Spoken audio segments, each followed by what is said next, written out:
ನ್ಯೂಸ್ಗೆ ಸ್ವಾಗತ. ನಾನು ಸಾನಿಯಾ. ಬನ್ನಿ ನೋಡೋಣ ಇವತ್ತಿಂದು ಹೊಸ ಅಪ್ಡೇಟ್. ಜಿಲ್ಲೆಯ ಹಾಗೂ ನಾಡಿನ ಜನತೆಗೆ ವಿಶ್ವಗುರು ಅಣ್ಣ ಬಸವಣ್ಣನವರ 893ನೇ ಜಯಂತಿಯ ಶುಭಾಶಯಗಳನ್ನ ಕೋರ್ತಾರೆ. 12ನೇ ಶತಮಾನದಲ್ಲಿ ಇದೇ ಭೂಮಿಯಲ್ಲಿ ವಿಜಯಪುರ ಜಿಲ್ಲೆಯಲ್ಲಿ ಹುಟ್ಟಿ ಒಂದು ದೊಡ್ಡ ಸಾಮಾಜಿಕ ಚಿಂತನೆಯನ್ನು ಕ್ರಾಂತಿಯನ್ನು ಮಾಡಿ ಪ್ರಪ್ರಥಮ ಪಾರ್ಲಿಮೆಂಟನ್ನು ಸೃಷ್ಟಿ ಮಾಡಿ ಎಲ್ಲ ಕಾಯಕದ ವರ್ಗದ ಜನರನ್ನು ಕರೆದುಕೊಂಡು ಜಗತ್ತಿನ ಪ್ರಪ್ರಥಮ ಪಾರ್ಲಿಮೆಂಟನ್ನು ಸ್ಥಾಪನೆ ಮಾಡಿ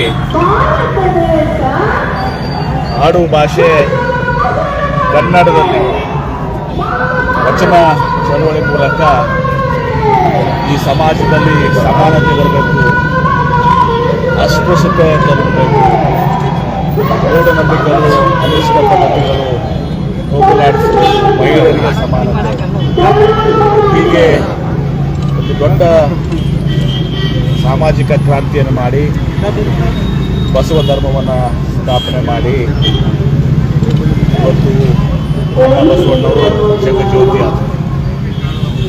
ಇವತ್ತಿಗೂ ಕೂಡ 893 ವರ್ಷಗಳ ನಂತರನೂ ಕೂಡ ಇವತ್ತು ಕೂಡ ಭಾಳ ಇನ್ನೂ ಹೆಚ್ಚಿನ ವಿಸ್ತೃತವಾಗಿದೆ. ಇವತ್ತು ಬಸವಣ್ಣನವರು ಬಸವಾದೀಶ್ವರನ ದಾರಿಯಲ್ಲಿ ನಾವು ನಡೆದುಕೊಂಡು ಸುಂದರ ಸಮಾಜ ನಿರ್ಮಾಣ ಆಗಬೇಕು ಏನು ಕನಸಿತ್ತು. ಆ ಕನಸನ್ನು ನನಸು ಮಾಡುವ ವಿಷಯದಲ್ಲಿ ಇವತ್ತು ನಾವೆಲ್ಲರೂ ಕೂಡ ಕೈ ಜೋಡಿಸಬೇಕಾಗಿದೆ ಮಾತನಾಡುವ ಸಂದರ್ಭದಲ್ಲಿ ಹೇಳಿ, ಇವತ್ತು ನಮ್ಮ ಸರ್ಕಾರ ಸಿದ್ದರಾಮಯ್ಯವರ ನೇತೃತ್ವದ ಸರ್ಕಾರ ಹಿಂದೆಯೂ ಕೂಡ 13ರಿಂದ 18 ಎಲ್ಲ ಸರ್ಕಾರಿ ಕಚೇರಿಗಳಲ್ಲಿ ಕೂಡ ಬಸವಣ್ಣನವರ ಭಾವಚಿತ್ರವನ್ನು ಹಾಕಬೇಕು. ಯಾವುದೇ ಮಹಾರಾಷ್ಟ್ರದಲ್ಲೂ ಕೂಡ ಒಂದು ವಿಧಾನಸೌಧದಲ್ಲಿ ಕೂಡ ಕೆಲಸ ಮಾಡಿದೆ.